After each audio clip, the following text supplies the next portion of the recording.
Thank you. We will now hear from Mr. Austin Alex.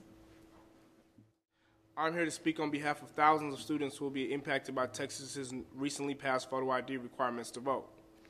Several states have passed similar laws.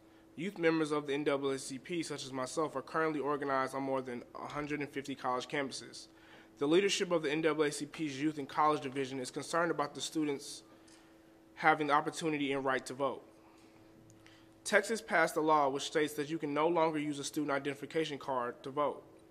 Acceptable forms of ID are such things as a Texas state driver's license, a passport, and even a gun license. And had I not received my passport recently, I would not be able to vote in the upcoming election. In previous elections, students could use their student IDs, which was very important. For example, in 2008, college-age students ages 18 to 24 were one of the largest groups who voted in the last election. Now, thousands upon thousands of students are in danger of not being able to vote. A disproportionate number of these are ineligible to vote are students of color. Nationally, only 6% of white voting-age citizens lack a government-issued photo ID, compared to 25% of African Americans voting-age citizens. As a result, thousands of college students across Texas, for example, which is home to several historically black colleges and universities, risk being denied their right to vote.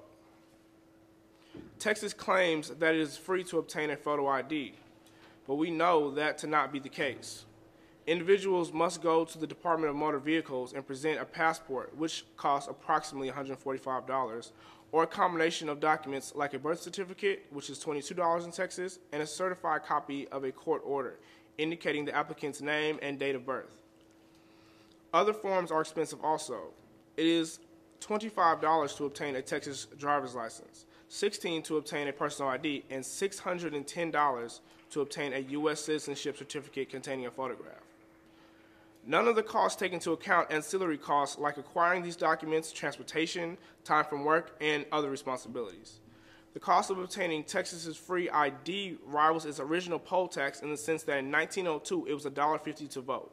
This was over 6 decades before the Voting Rights Act prevented such qualifications, and it is the equivalent of present-day $39, which isn't that far from the cost of a $25 Texas state driver's license. Just Monday, the U.S. Department of Justice rejected Texas's new photo ID law. Texas is now suing the federal government to protect this law. The NAACP wants to ensure that all students are equipped with an understanding of their rights and that they are afforded to them.